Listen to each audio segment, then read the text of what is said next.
Emma smiled proudly, thinking she caught someone rummaging through garbage. Little did she know, this mistake would lead to her demise. My name's Sally, I'm 32. I work at a TV and film studio fixing costumes. We have all sorts of outfits there, from fancy historical ones to modern clothes for shows. I adjust them to fit the actors and repair any damage from filming. I spend my days sewing, using machines and irons. I learned sewing from my mom when I was young, so this job feels like it's meant for me. Even though the hours can be odd and the workload heavy, I love what I do and hope to do it forever. I met my husband Joe while working at the studio. He looked after the actors there. Since we saw each other every day, we became close over time. 2 years later, despite our busy schedules, we got married. But just as we started our new life together, my mother got sick and passed away suddenly. This forced Joe and me to delay our wedding plans. Originally, we were going to have a simple ceremony with family at a local church. But now we had to save up for a proper wedding and honeymoon. Since our work hours were unpredictable, we decided not to rent a place to live temporarily. Instead, we moved in with Joe's mother, Emma, at his family home.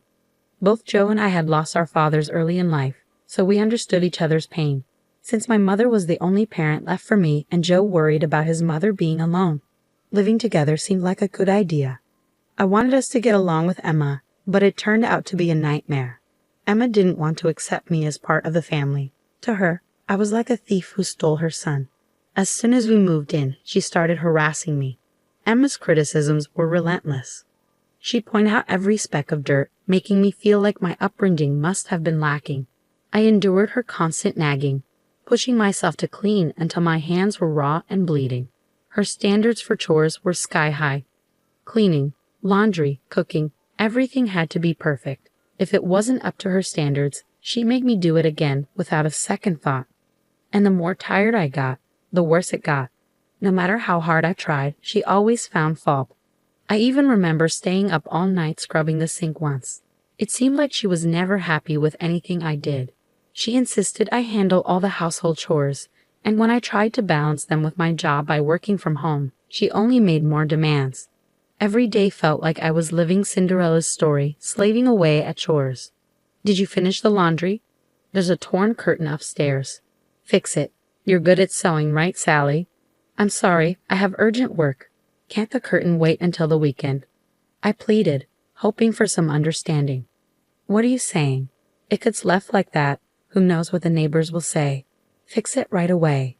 Emma snapped back, showing no sympathy for my workload.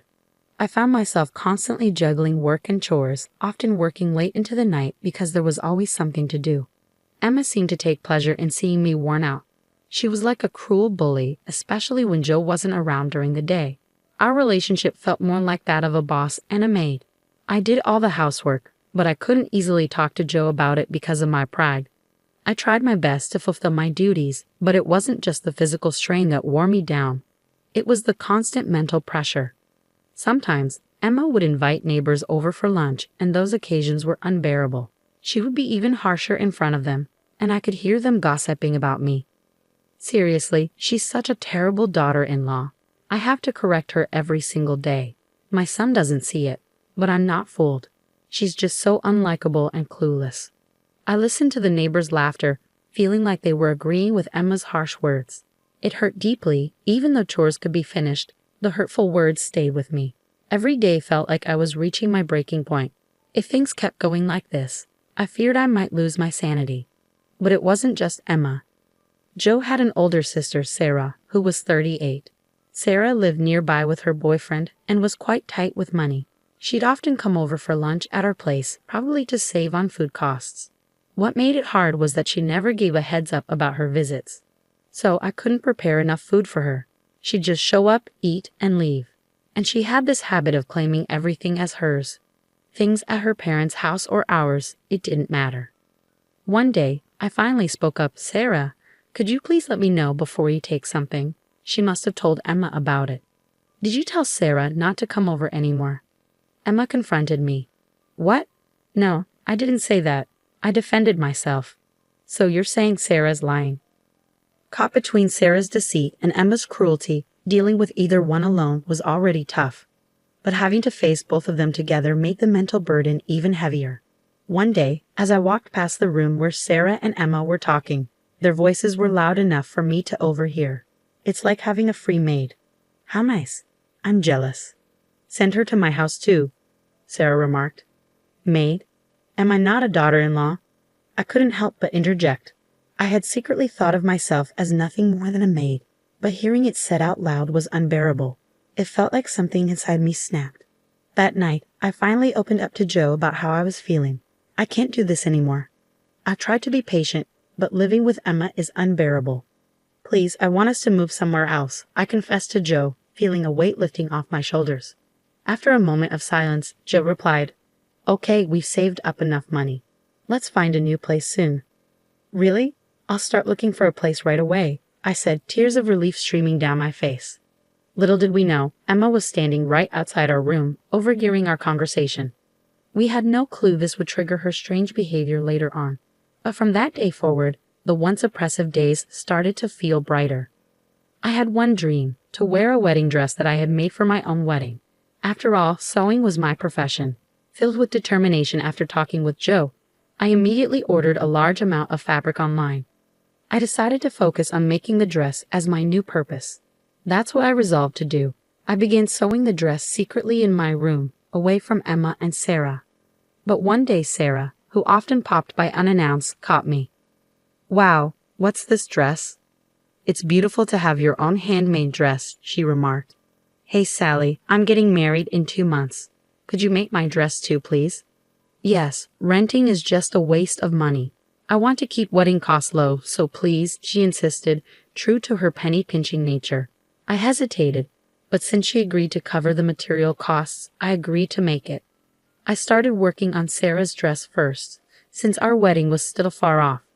Sarah asked me to keep it a secret from Mom, hinting that she planned to tell Emma she was renting the dress to get financial support from her. Whatever Sarah paid me for materials, she was determined to get back. Her thriftiness was almost impressive. I even talked to Joe about it, and he said, Sis never backs down once she decides something. I'm sorry, but it would really help if you could make it for her. With his encouragement, I agreed, feeling positive and motivated since I was getting paid. I saw it as practice for making my own dress without spending on materials. I also hoped it might improve my relationship with Sarah. So I focused on dressmaking between housework and my main job. Even Emma seemed to catch on to what I was doing. She'd occasionally peek into my room. Sarah's wedding was coming up fast, and the dress was almost done. Then one day, Emma came into my room with a smile. You're working hard again today. Aren't you tired? Her sudden change in attitude was unsettling. I'm going to make some coffee. Why don't you take a break? She offered. Really? That would be great. Thank you, I replied. As Emma left humming, I felt a strange unease.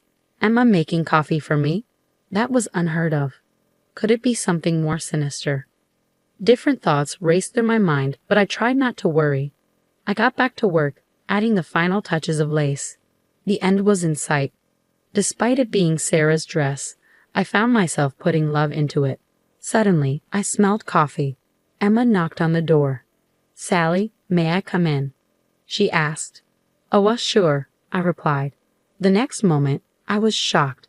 Emma entered with a tray piled high with cups and saucers, all filled with coffee. Emma, wait, it wasn't just for two, I protested. It looked like she was preparing for a party.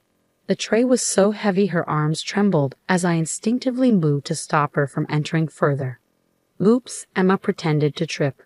The sound of cups breaking and coffee splashing everywhere filled the room. For a moment, I couldn't comprehend what happened. Everything felt like slow motion. Looking down, my yellow-colored dress was stained like a giraffe pattern. Ah, I screamed involuntarily. I did miss the brief smile on Emma's face. Oh no, I'm so sorry. It wasn't on purpose. Did you get burned? Wait, is that a dress? I thought you were going through trash, she babbled. I was speechless. The shock of her actions left me frozen. Then Emma feigned concern. Oh dear, you can't have your wedding like this, can you? My suspicions turned into certainty. Emma was trying to sabotage our wedding. Her plan was to ruin our plans to move out after the wedding. But I couldn't afford to be angry now. I rushed to the bathroom with the stained dress, frantically rinsing off the coffee. I knew the stain would set if I didn't act fast. Emma watched with a malicious grin, offering help that I coldly refused. I was filled with anger and panic. Then someone unexpected appeared behind Emma. It was Sarah. "What's this? Are you bullying Sally again?" Sarah questioned, noticing the tension. "No, I just accidentally spilled coffee on her dress," Emma replied, seemingly enjoying the situation. But then things took an unexpected turn. "What? Are you serious? That's my dress." "Wait, what?" Sarah exclaimed, bewildered. Emma was speechless, realizing her mistake. "Yours, Sarah? What do you mean? I can't believe this. I had her make my dress. What am I going to do? My wedding is in 2 weeks." Emma panicked like never before, while I listened to the ridiculous exchange. I continued washing the dress I had been working on for months for my sister-in-law. As I washed, I realized something I hadn't told anyone. I was making the dress for Sarah, so Emma must have thought the dress was for me. She wouldn't have deliberately spilled coffee otherwise. If she had known it was for Sarah, there'd be no reason to ruin it. Joe and I planned to leave this dreaded family home after the wedding. To Emma, I was always the intruder who stole her beloved son. She couldn't bear the thought of me taking him away, so she tried to sabotage our wedding, thinking it would keep her son at home. Such petty thoughts led to Emma's bizarre actions. Sarah was furious, blaming Emma and attacking her. "How could you do this? Everything is ruined. I can't believe my own mother would destroy my wedding," she exclaimed. "I'm sorry, Sarah. Please forgive me. I didn't know it was your dress." "You don't think I did it on purpose, do you?" Emma finally spoke her true feelings while I pretended not to hear and continued washing the dress. Then a man's voice interrupted. "So you thought it was Sally's dress and deliberately stained it?" Everyone turned around at once. "Oh, Joe, when did you get here?" I asked, surprised by his sudden appearance. Joe stood there with a mix of disappointment and disbelief on his face. I had been so focused on washing the dress and listening to their argument that I hadn't noticed Joe's arrival. He had been silently observing the ugly quarrel between his mother and sister. Joe began to speak slowly, his disappointment evident. "You saw Sally working hard on that dress every night, and yet you deliberately stained it. That's truly despicable," he said sternly. Emma and Sarah were taken aback. Emma, in particular, had probably never imagined being scolded by her son, whom she cherished so much. Joe continued calmly yet sadly, "I'm disappointed, Mom. Sally endured your attitude all this time, hoping that one day you might change. She was patient for my sake because you're my mom." His words brought tears to my eyes. I had mistaken Joe's kindness for indecisiveness and submission to his mother, but now I saw him as a man determined to protect the woman he loved. Joe's firm stance, though unexpected, made me fall for him all over again. He addressed Emma, "And it all comes down to this. I can't overlook it, Mom. Sorry, but Sally and I are leaving this place as soon as possible. I'll stay until the wedding for your sake, but I can't stay any longer. This time it was just a dress. But who knows, Sally could be in danger next time. It'll be too late then, Mom." "Danger? I would never put her in danger. How can you even say that after ruining Sally's hard work so casually?" Emma's denial was met with Joe's palpable anger. Despite his frustration, Joe didn't resort to harsh words or an overbearing attitude. Instead, he quietly expressed his anger towards Emma. His expression, a mix of anger and deep sadness, was something I had never seen before. He was confronting everything he believed about his mother, who had always doted on him. Emma's usual quick wit and aggressive remarks were replaced by tears, leaving her speechless. Even Sarah was stunned, shifting her gaze between Joe and Emma.